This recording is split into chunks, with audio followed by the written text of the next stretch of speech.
nome do Senhor Jesus. Abra na sua Bíblia, João capítulo 14. O texto onde Jesus faz duas promessas, por isso é o nosso título ali, duas promessas. 14, João 14, de 12 a 14. Quem já encontrou, diga glória a Deus. Vamos ler juntos?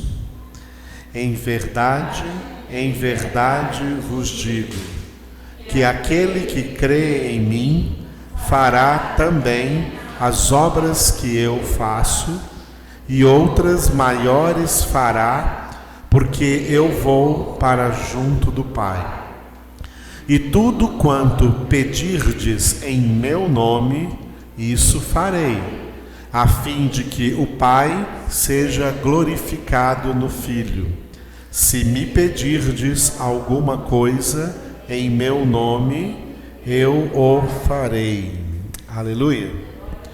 Esse texto, de 3 versículos apenas, então, revela para nós essas duas promessas, Essas duas promessas. Uma das promessas, a primeira dessas promessas, é a que nós vamos meditar hoje em João capítulo 14, só no versículo 12. O título que eu dei ali, diga Obras Maiores. Ok? E sábado à noite, sábado 7h30, nós vamos ficar com os versículos 13 e 14, acerca de orações, acerca de pedidos, promessa que Jesus fez sobre as, petições. O que nós pedimos a Deus em orações. Então, duas promessas, uma em relação a obras e outra em relação a pedidos. Hoje vamos ver só o versículo 12, em relação às obras, que eu já dei o título ali, vocês já repetiram, obras maiores. Então, o versículo está aqui novamente na parede. Em verdade vos digo, que aquele que crê em mim fará também as obras que eu faço, e outras maiores fará, porque eu vou para junto do Pai. Repitam.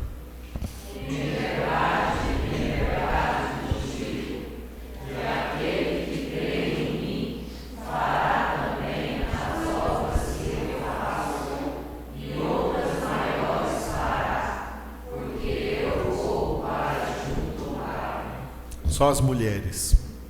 Em verdade vos digo, que aquele que crê em mim fará também as obras que eu faço, e outras maiores fará, porque eu vou para junto do Pai. Os homens aí.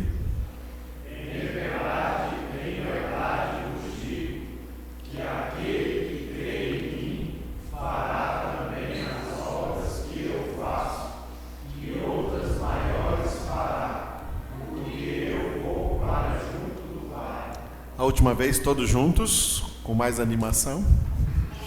Em verdade vos digo, que aquele que crê em mim fará também as obras que eu faço, e outras maiores fará, porque eu vou para junto do Pai. Este versículo 12 aqui do capítulo 14 de João é um dos versículos que devem ser considerados como uma área estratégica de muita profundidade de conhecimento, de revelação da palavra do Senhor para nós. Aleluia!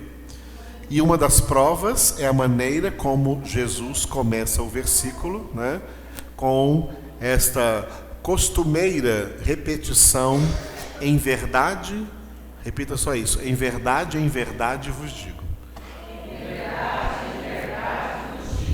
Quando Jesus usa essa expressão, o apóstolo João escreveu desse jeito, Escreveu assim, em português a gente tem em verdade vos digo. Jesus está usando um costume da língua hebraica ou aramaica. Em hebraico ou em aramaico, diferente das outras línguas da terra, dos outros idiomas, né, o número do substantivo são 3. Porque em todos os outros idiomas, o português, por exemplo, o inglês, o número do substantivo é 2, singular e plural. Não é isso? Uma coisa é singular, de 2 em diante é plural, não é isso? Alô? Todo mundo teve na escola aí? Sim, é verdade? Uhum. É isso mesmo? Singular e plural? Em hebraico e em aramaico, nós temos o singular, o dual e o plural. O número do substantivo é 3, não 2, como na maioria dos outros idiomas. Em hebraico e aramaico, nós temos o singular, o dual e o plural. E o dual, que dá a ideia de 2, que é para dizer, por exemplo, os órgãos do nosso corpo que vêm em pares, né? Par de olhos, par de orelhas, né? Par de mãos, par de pés. Os órgãos que vêm em pares é dito em hebraico no dual. E o dual também é usado, e muito usado na Bíblia, no Antigo Testamento, e como outras línguas não tem esse dual, quando vão traduzir, causam certas confusões na hora de entender o que o texto está dizendo. Esse dual, ele é usado também para dar ênfase, para falar alguma coisa com ênfase, para dar ênfase àquilo que se quer dizer. Por isso que todas as vezes que Jesus começa uma declaração com essa expressão, em verdade, em hebraico ele está dizendo, bemet, em verdade, é porque ele está chamando a atenção dos seus ouvintes para o que ele vai falar, porque o que ele vai dizer aí é muitíssimo importante. Tudo que Jesus disse é importante, mas quando ele faz o que ele vai dizer ser precedido por essa expressão em verdade, usando 2 vezes a mesma palavra em verdade, é porque ele quer que a gente saiba, preste bastante atenção no que ele estará dando ênfase no que ele vai falar. Amém? Então esse é um desses textos. Por isso, uma das maneiras de você meditar, por exemplo, no Evangelho segundo João, é dar uma lida na sua casa em todo o Evangelho segundo João, tá? E anota lá na sua caneta ou no seu computador, anota todas as vezes que você encontrar Jesus falando em verdade. E junta tudo que Jesus falou usando essa expressão, em verdade. Você estará diante das palavras que o próprio Jesus propositadamente quis dar uma grande ênfase, porque isso é muito importante. Tudo que ele fala é importante, mas tem umas coisas que ele mesmo, ao colocar o em verdade, o dual, ele está chamando isso para uma importância maior, mais relevante. Essa é a razão do em verdade. Amém? Então Jesus diz aí, em verdade vos digo, aquele que crê em mim fará também as obras que eu faço, e outras maiores fará, porque eu vou para junto do Pai. Esse versículo é muito importante. A gente faz essa introdução que eu estou fazendo para vocês, porque a gente sempre vai encontrar pessoas por aí afora, né, dizendo assim, não, Jesus fez todos aqueles milagres que ele fez, todas as obras que ele fez, porque ele é Deus.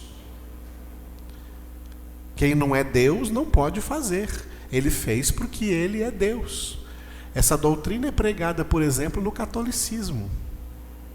E já tem muita gente no meio do protestantismo também por aí acreditando nisso, que Jesus fez milagres porque ele é Deus. Se ele não fosse Deus, ele não poderia fazer esses milagres. Errado.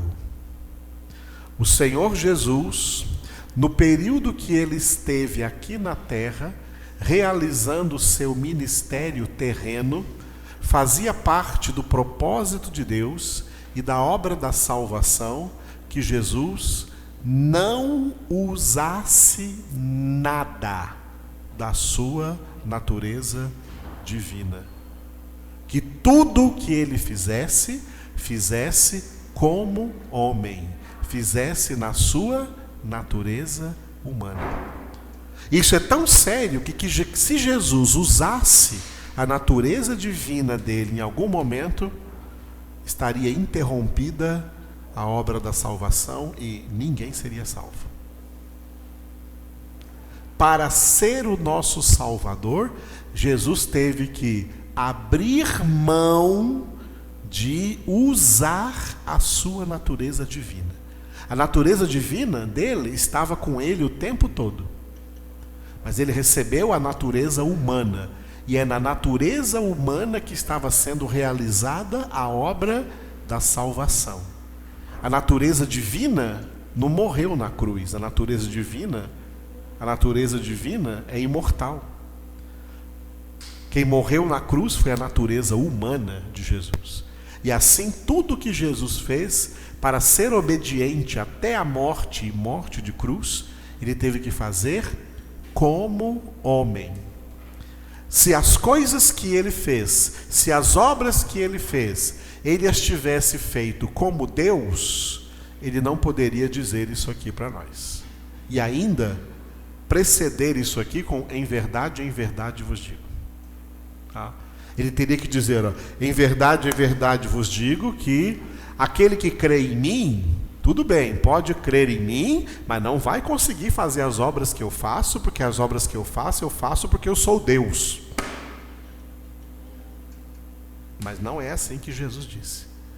Jesus disse, aquele que crê em mim fará também as obras que eu faço e ainda fará outras maiores, porque eu vou para junto do Pai. Tá? Jesus disse isso porque todas as obras que ele fez, tá, durante todo o seu ministério, ele fez como um homem cheio do Espírito Santo, guiado pelo Espírito Santo, movido pelo Espírito Santo, como nós também temos que ser. Como todo verdadeiro crente também tem que ser. Cheios do Espírito Santo, guiados pelo Espírito Santo e movidos pelo Espírito Santo e, portanto, instrumentos de Deus para realizar qualquer obra, qualquer milagre, qualquer sinal aí, em nome do Senhor Jesus. Vamos entender isso melhor. O ministério de Jesus na terra, quando ele veio à terra pela primeira vez, ele tem duas dimensões. Então eu coloquei ali as duas dimensões do ministério de Jesus. Ok? Nesse slide aqui está só a primeira. A primeira dimensão se chama dimensão passiva. O que é dimensão passiva? Coisas que Jesus teve que sofrer. Ele não realizou. Essas coisas foram realizadas nele. Outro realizou nele essas coisas. Tá? E o ministério, a dimensão passiva do ministério de Jesus, ela se compõe dos 4 atos salvíficos. As 4 coisas que deveriam ter acontecido com Jesus, porque se essas 4 coisas não tivessem acontecido com Jesus, não existiria salvação. Para que existisse salvação, para que o plano de salvação fosse viabilizado, era necessário que Jesus passasse por esses 4 atos salvíficos, que não são atos que ele está realizando, são atos que ele veio para sofrer. outros é que realizaram esses atos. Os 4 atos já estão aqui, né? Repita comigo: encarnação, morte, ressurreição, glorificação. Esses 4 atos aí, tá, não são coisas que Jesus fez, são coisas que Jesus sofreu. Jesus não se encarnou, ele foi encarnado. Jesus não se matou, ele foi morto. Jesus não se ressuscitou, ele foi ressuscitado. E Jesus não se glorificou, ele foi glorificado. Quem fez tudo isso com Jesus foi Deus, tá? Foi Deus quem operou tudo isso em Jesus, o Pai, o Espírito Santo. A encarnação, ele foi encarnado por obra do Espírito Santo no ventre da Virgem Maria, ok? A encarnação virginal de Cristo. Maria, prometida em casamento a José, recebeu a visita do anjo Gabriel, que disse: olha, o que nós cantamos aqui agora mesmo: descerá sobre ti o Espírito Santo e o poder do Altíssimo te envolverá com a sua sombra, porque o ente santo que vai nascer de ti será chamado Filho de Deus. Assim foi a encarnação de Jesus, ou seja, recebeu carne. Carne aí, dentro da palavra encarnação, a palavra carne aí é natureza humana. Jesus, na sua encarnação, ele recebeu a natureza humana. Ele sempre existiu toda a eternidade apenas com a natureza divina. Mas a partir desse momento, né, ele recebeu também a natureza humana. E a partir de então, por toda a eternidade, Jesus é a única pessoa da Trindade que tem 2 naturezas. O Pai continua tendo só a natureza divina, o Espírito Santo continua tendo só a natureza divina, mas Jesus, o Filho de Deus, ele tem, a partir da sua encarnação, para sempre, ele tem 2 naturezas. Ele tem a natureza divina e a natureza humana. E por isso nós dizemos, repitam: Jesus Cristo é verdadeiro Deus e verdadeiro homem. Essa é a fé cristã, essa é a fé bíblica. Jesus Cristo é ao mesmo tempo verdadeiro Deus e verdadeiro homem. Verdadeiro homem porque ele foi encarnado. Porque ele foi feito homem? Ele foi feito homem para ser morto.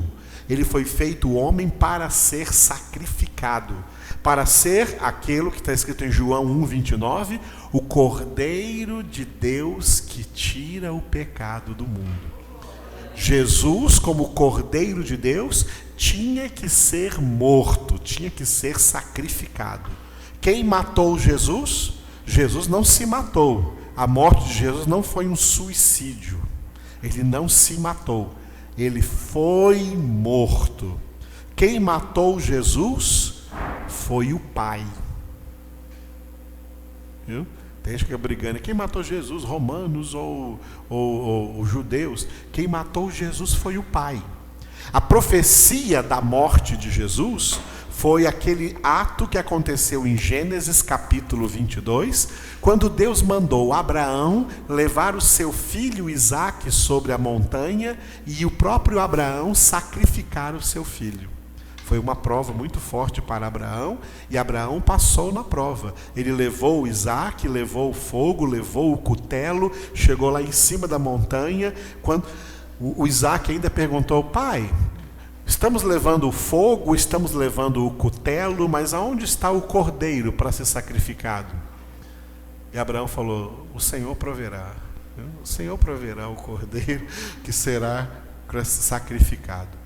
E quando então Abraão amarrou Isaque, né, preparou tudo e pegou a faca para sacrificá-lo, o Senhor falou com ele: Abraão, Abraão, não faça nenhum mal com o menino.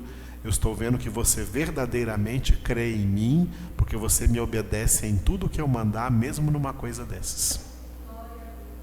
Por isso Abraão é o pai da fé.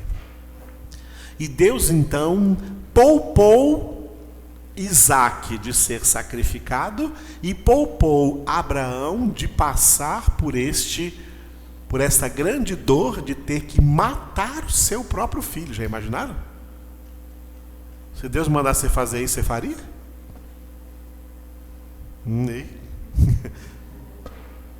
Abraão fez, mas na hora H, Deus não deixou ele executar. Deus poupou o filho de Abraão e poupou Abraão de realizar tal ato. Mas Deus não poupou seu próprio filho, mas por todos nós o entregou. Romanos 8:32. Você entende isso, irmão? Por todos nós o entregou. O cutelo, a faca que o pai usou para matar o seu filho, foi mãos de ímpios. Pedro pregou isso em Atos capítulo 2, lá no dia de Pentecostes.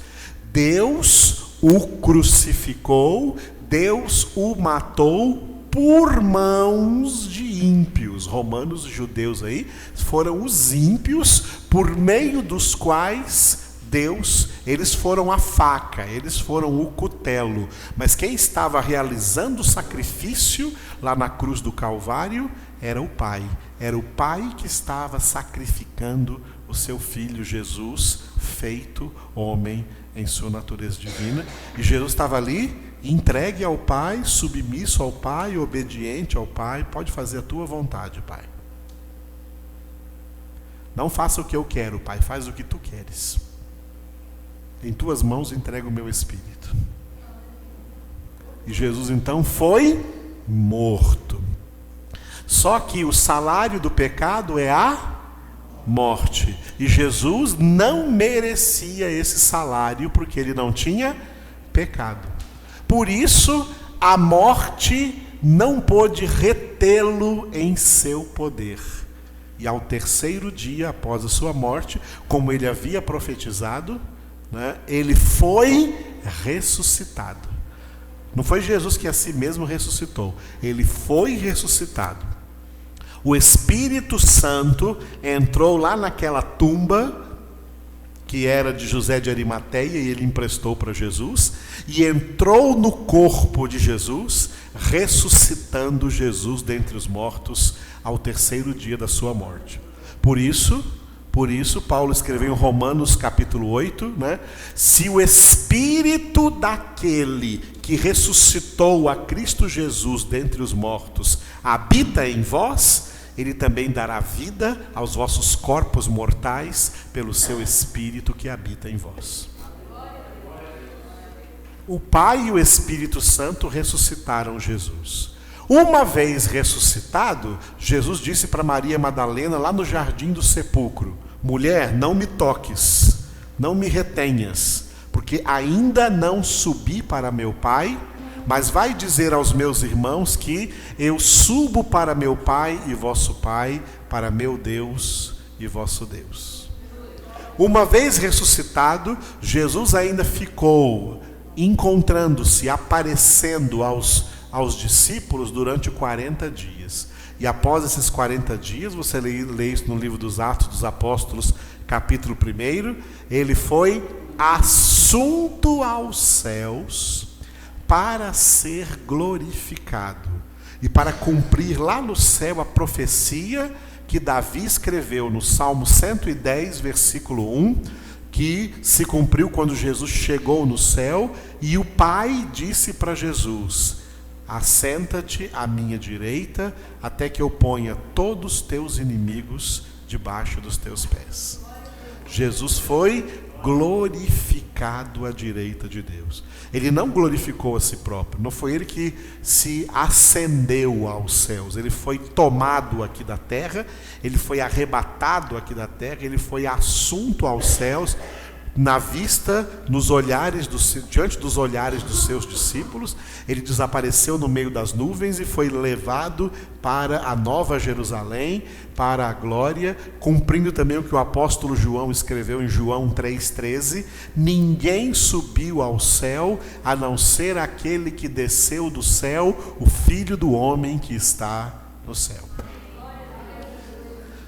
Essa é a dimensão passiva do ministério de Jesus. Tá?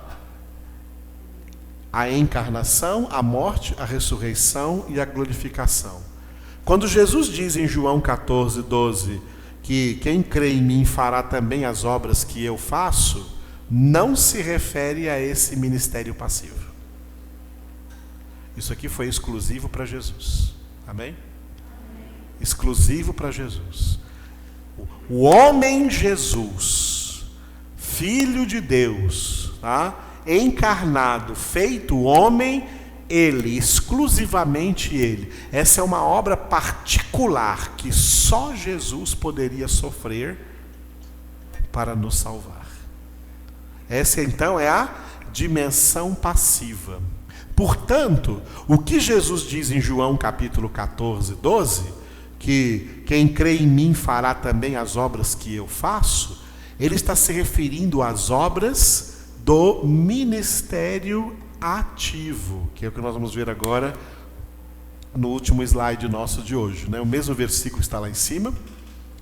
Então, as duas dimensões do ministério de Jesus, a dimensão passiva, acabamos de ver no outro slide, e agora nós temos aqui a dimensão ativa. Isso aqui Jesus fez. O que Jesus como homem fez naqueles cerca de 3 anos e meio. Ninguém sabe precisar, né, quantos meses foi depois de 3 anos. Jesus realizou um ministério de 3 anos completo e mais um pouco, que pelos cálculos todo mundo diz, né, costuma dizer que esse ministério terreno de Jesus foi de 3 anos e meio. Ele começou esse ministério com 30 anos, tá? Aos 33 anos ele morreu, ele foi ressuscitado e foi assunto aos céus com 33 anos. Por isso se diz número 33, a idade de Cristo, 33 anos que ele subiu, foi assunto aos céus. Não chegou a completar 34 anos aqui na terra, ok? Então, de 30 a 33 anos, 33 e meio provavelmente, foi o prazo que Jesus realizou o seu ministério terreno. Que começou quando? Quando ele tinha 30 anos e ele foi ao Rio Jordão e foi batizado por João Batista. Depois que ele foi batizado por João Batista, ele foi levado pelo Espírito ao deserto, onde ele esteve 40 dias, né, jejuando, e ali ele foi também tentado pelo diabo. Ele repreendeu a Satanás e venceu o diabo com a palavra: está escrito, está escrito, está escrito. E do deserto ele foi conduzido pelo Espírito de volta para as cidades e começou então o seu ministério. E o ministério de Jesus foi realizado em toda a nação de Israel, que na época de Jesus era dividido em 3 regiões: a Galileia ao norte, com a sua capital Cafarnaum, e a cidade onde Jesus cresceu como menino, Nazaré. No meio, no centro, a região da Samaria, cuja capital também era Samaria, onde estavam os samaritanos, e ao sul era a Judéia, cuja capital era Jerusalém, onde estava o templo judeu. E também na Judéia, né, alguns quilômetros ali de Jerusalém, a cidade onde Jesus nasceu, Belém, Belém da Judéia. Essa região todinha foi a região aonde Jesus realizou o seu ministério, angariou discípulos, e dentre esses discípulos ele formou 12 apóstolos. Tá? 12 apóstolos. Essa é a dimensão ativa do ministério de Jesus, que então essa dimensão ativa é ministério público. Eu coloquei ali 2 versículos, vocês vão abrir aí um por um deles. Mateus 4:23. Mateus 4:23. Mateus 4:23. Quem encontrou, diga aleluia. Percorria Jesus toda a Galileia, ensinando nas sinagogas, pregando o evangelho do reino e curando toda sorte de doenças e enfermidades entre o povo. Repitam. Percorria Jesus toda a Galileia, ensinando nas sinagogas, pregando o evangelho do reino e curando toda sorte de doenças e enfermidades entre o povo. Agora vai para o Mateus 9,35. Mateus 9,35. Mais para frente, Mateus 9,35. Todos encontraram? E percorria Jesus todas as cidades e povoados, ensinando nas sinagogas, pregando o evangelho do reino e curando toda sorte de doenças e enfermidades. Repitam.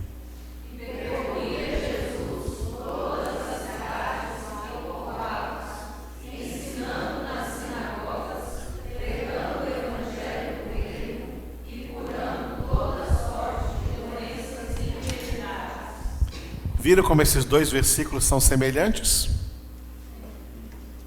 Os dois versículos definem, com poucas palavras, o ministério público de Jesus. As coisas que Jesus realizou nesse ministério. E atenção, porque em relação a isso, as obras que Jesus fez nesse ministério, que ele disse para nós: quem crê em mim, fará maiores do que essas. Fará as mesmas e ainda fará maiores do que essas. O ministério de Jesus, ele tinha uma característica que a gente pode ler nesse verbo que está aqui, o verbo percorrer. Os dois versículos diz que Jesus fazia o quê? Diga, percorria. Ele percorria toda a nação de Israel, ele percorria toda a Galileia, ele percorria a Judeia, ele percorria a Samaria, ou seja, o ministério de Jesus era um ministério itinerante. Não era um ministério fixo num lugar. Nós estamos aqui fixo nesse lugar e vocês vêm aqui, as pessoas vêm aqui. Quem vem aqui ouve aqui o que nós pregamos, ok? O ministério de Jesus não era num lugar fixo. O ministério de Jesus era em todo lugar. Ele percorria, tá? Ele percorria os lugares, fazendo três coisas. Essas três coisas vêm quando a gente lê no grego, está no particípio. Em português está no gerúndio. Todas terminam com ando. Diga, ensinando, pregando, curando. Então Jesus percorria fazendo o quê? Ensinando, pregando, curando.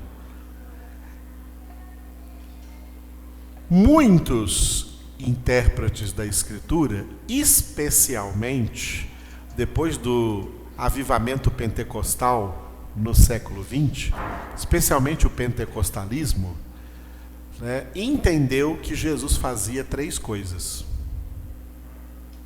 Pregando é uma coisa, ensinando é uma coisa e curando é outra coisa.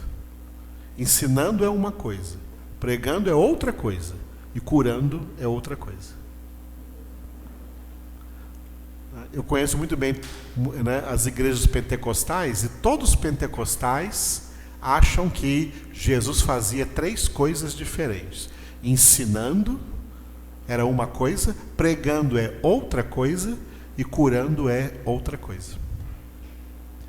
É por essa razão que muitas igrejas têm culto de ensino, depois tem outro culto é culto de pregação, e outro culto é um culto de curas, cura e libertação. Porque eles interpretaram que cada uma dessas coisas é uma coisa diferente que Jesus fazia. Essa interpretação está errada.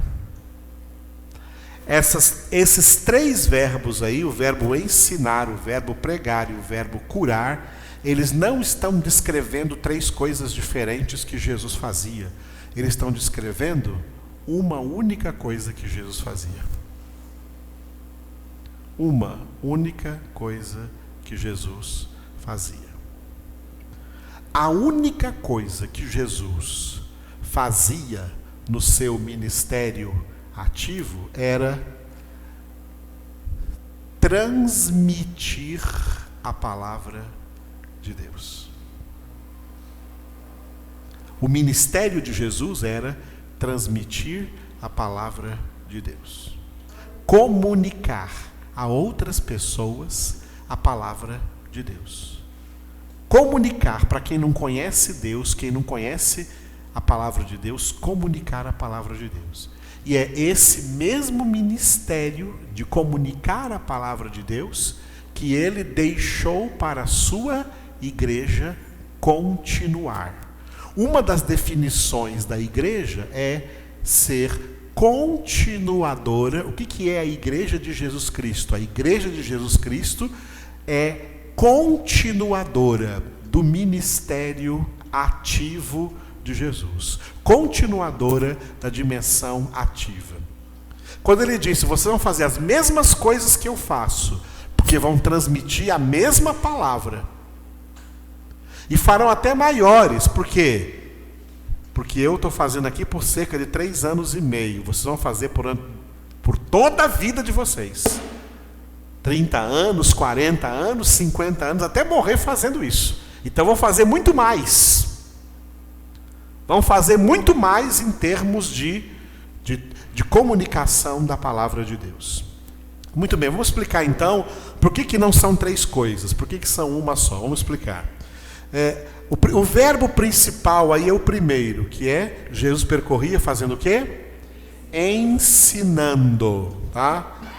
Ensinando é a didática que ele usava.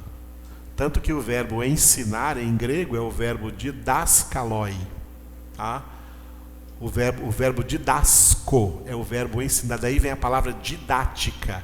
Ensinar não é o conteúdo que Jesus transmitia. Ensinar era a didática que ele usava para transmitir o conteúdo. Qual é a didática que Jesus usava para transmitir a palavra de Deus? Era o ensino. E por isso, do que todos os discípulos chamavam Jesus? Chamavam de quê? Mestre. Jesus era pastor? Sim, ele disse, eu sou o bom pastor. Jesus era pastor? Era. Jesus era apóstolo? Era. Na carta aos Hebreus diz, ele é o apóstolo da nossa confissão.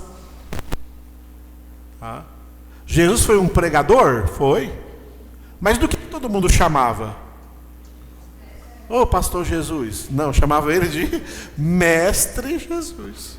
Por que chamavam ele de mestre? Porque ele ensinava.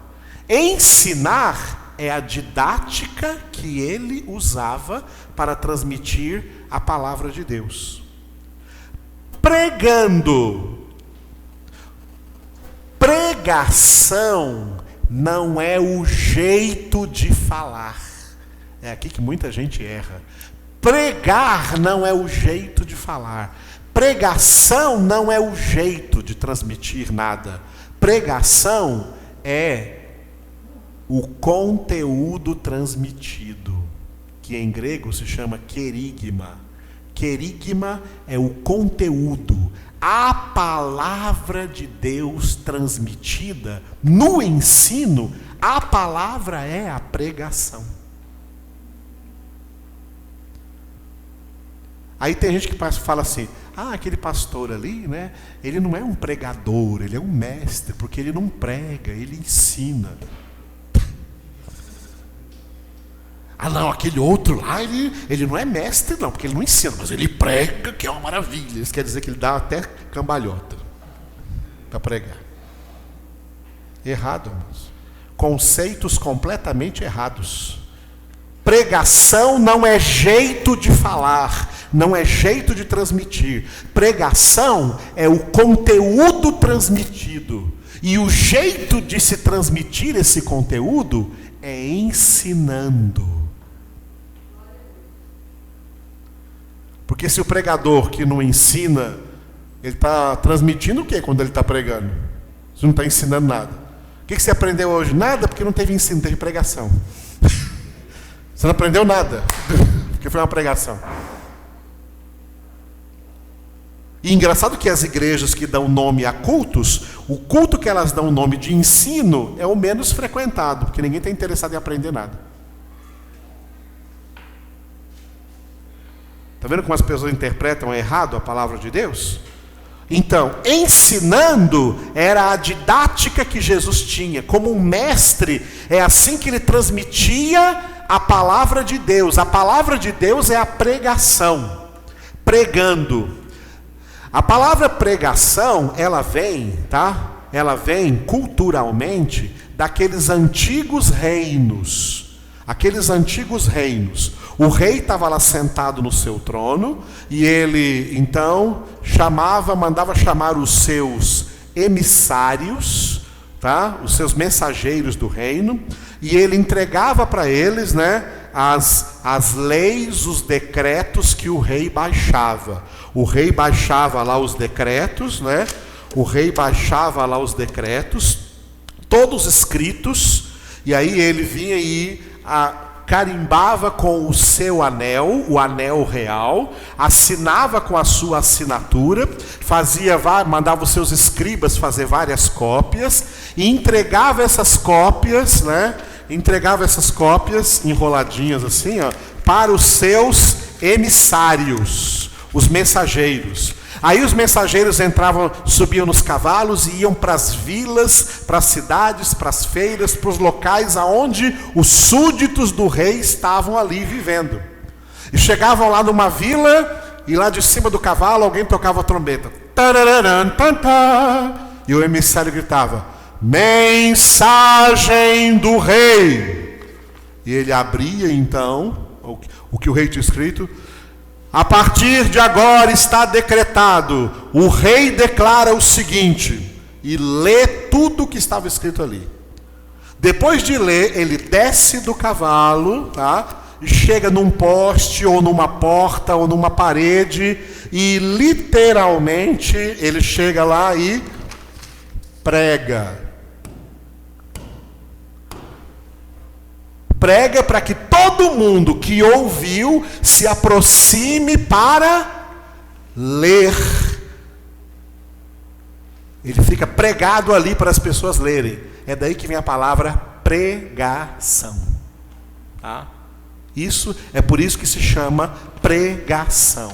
Pregação não é o jeito de alguém falar. Pregação é o conteúdo que é transmitido, é o conteúdo que é falado. Em grego é o querigma. São os decretos do rei. Aqui estão os decretos do rei. Aqui estão os decretos do rei. Tá? Jesus transmitia esses decretos como? Ensinando, tá? Para que isso ficasse pregado, não em nenhuma parede, mas pregado aqui, na nossa mente. Só que essa palavra que é pregada, é palavra de vida eterna. É palavra de salvação. É palavra que é poder de Deus para a salvação de todo aquele que crê. E como sinal que essa palavra é poderosa para salvar, ela faz também até curas físicas nas pessoas. As curas realizadas por Jesus não era para que ele fosse reconhecido como curandeiro. Deus é contra curandeirismo. A palavra de Deus é contra curandeirismo. Curandeirismo faz parte de religiões pagãs. Jesus não curava as pessoas para ser reconhecido como curandeiro. Jesus curava as pessoas para que essas curas físicas que elas estão vendo simbolizassem para elas a palavra que ele estava pregando. A palavra que ele estava pregando. Então, Jesus curava cegos para ensinar o quê? Que todos nós viemos ao mundo cegos espiritualmente e a palavra de Deus cura a nossa cegueira espiritual.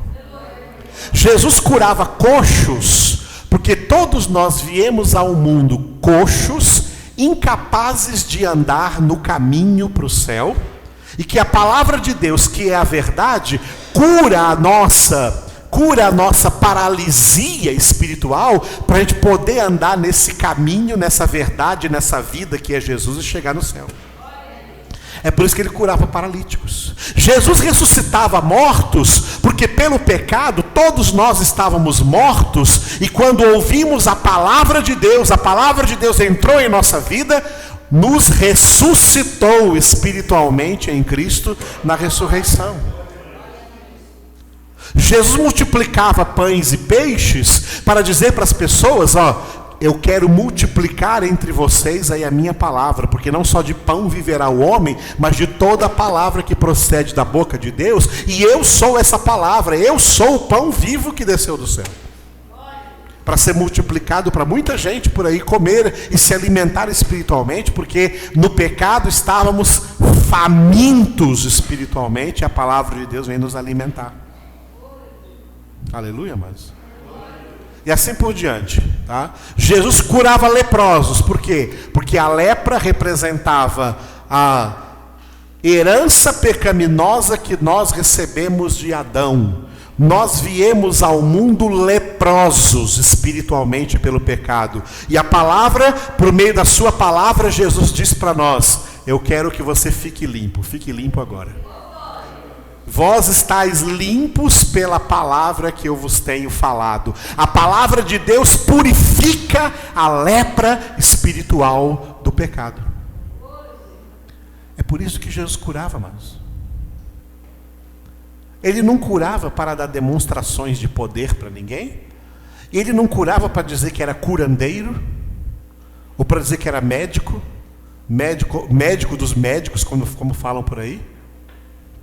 Tem até igrejas por aí dizendo que a igreja é o hospital da alma. Isso aqui não é hospital, não, amados. A igreja não é hospital da alma, não.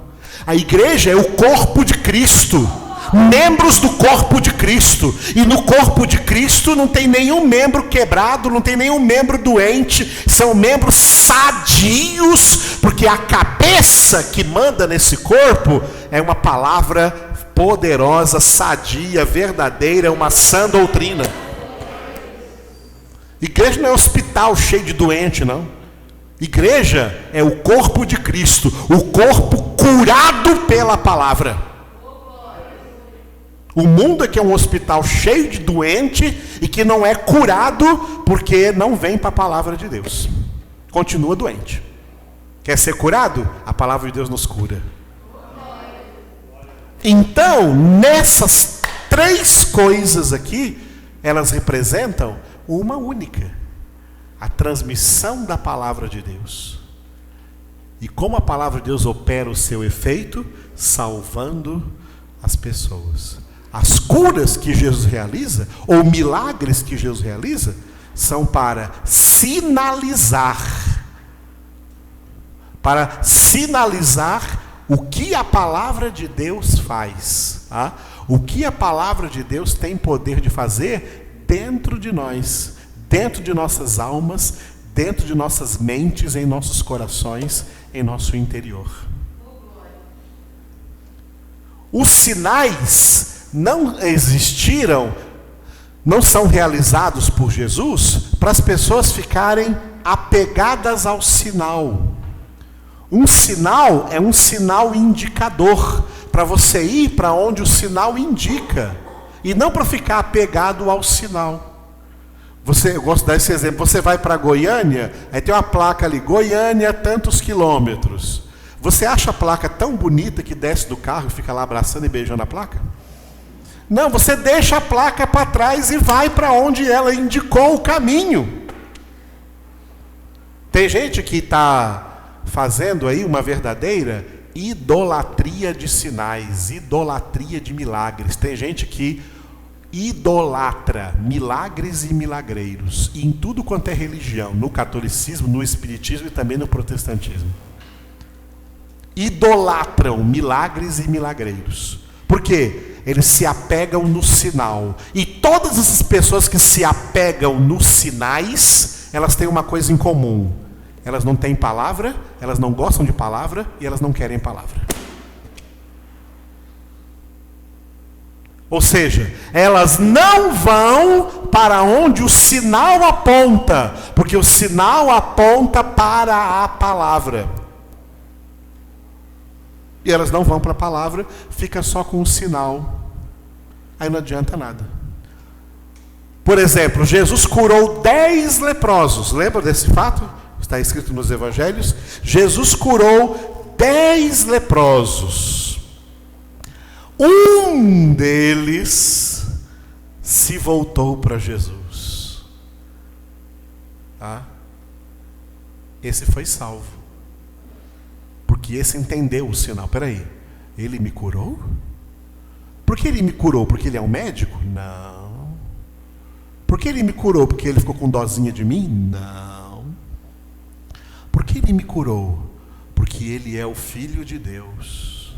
Porque ele é o Verbo de Deus. Porque ele é a Palavra de Deus. Porque ele é o Salvador. Eu quero ele na minha vida, eu quero ele na minha vida, eu quero viver com esse homem aí. E esse leproso veio e ficou com Jesus. Jesus perguntou: cadê os outros 9? Os outros 9 ficaram só com o sinal. Os outros 9 ficaram só com o milagre.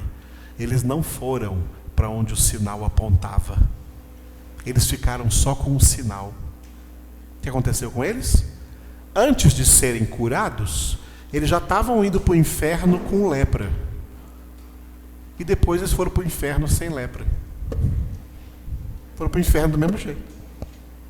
Muita gente vai ganhar milagre e vai para o inferno, porque se apega no milagre e não vai para onde o milagre está sinalizando. Está sinalizando para Cristo, está sinalizando para a palavra. E essa é uma das razões pelas quais, muitas vezes, a mão de Deus se encolhe para não ficar fazendo milagres, porque Deus já sabe. Quando as pessoas começam a ver milagres, elas ficam só buscando milagres, idolatrando milagres e idolatrando milagreiros. Querendo enxugar o suor do cara lá que fez o milagre, querendo tocar nele, pensando que vai ter algum milagre se tocar nesse homem.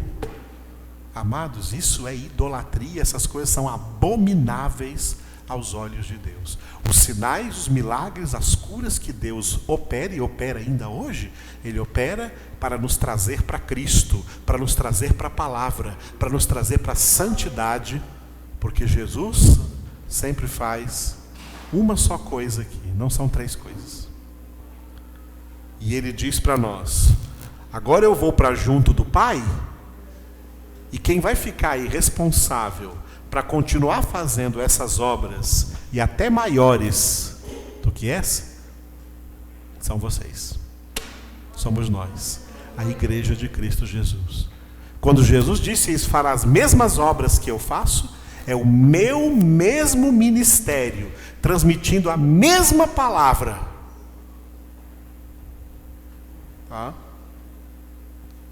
Ensinando, pregando e curando, e as coisas acontecendo, porque eu estou com vocês todos os dias até a consumação do século. Portanto, queridos, ministério cristão não é exclusivamente o que eu tenho aqui como pastor. Tem gente que quer só ministério de pastor dentro de igreja. Tem igreja por aí que já tem tanto pastor que não tem mais ovelha. Pensa que pastor é um título honorífico. Todo verdadeiro cristão tem o mesmo ministério de Cristo: transmitir a sua palavra. Faça isso em nome de Jesus. Glória a Deus. E não se preocupe com milagres, com sinais. Porque se você realiza o ministério de transmitir a palavra, Deus, que tudo vê e tudo sabe, quando Ele vê que é a hora de realizar um prodígio, um milagre, Ele vai fazer isso sozinho. Não é porque eu e você buscamos isso, provocamos isso. Não, nós buscamos aqui, buscamos crescer na graça e no conhecimento do Senhor Jesus, para ter uma boa palavra a transmitir ao cansado, uma boa palavra para transmitir àqueles que perguntarem a razão da nossa esperança. E os sinais, Deus vai operar aonde? De acordo com a necessidade, para a sua glória e para que as pessoas que recebam esses milagres entendam que elas precisam mesmo é de Jesus. Se voltar completamente para Jesus, converter-se completamente a Cristo Jesus. Foi bem entendido, irmãos? Então oremos ao Senhor nessa noite. Obrigado, meu Deus, por essa palavra que recebemos nessa noite, para entendermos que nós somos orientados a continuar o teu ministério, Jesus, aqui na face da terra. A dimensão ativa do teu ministério.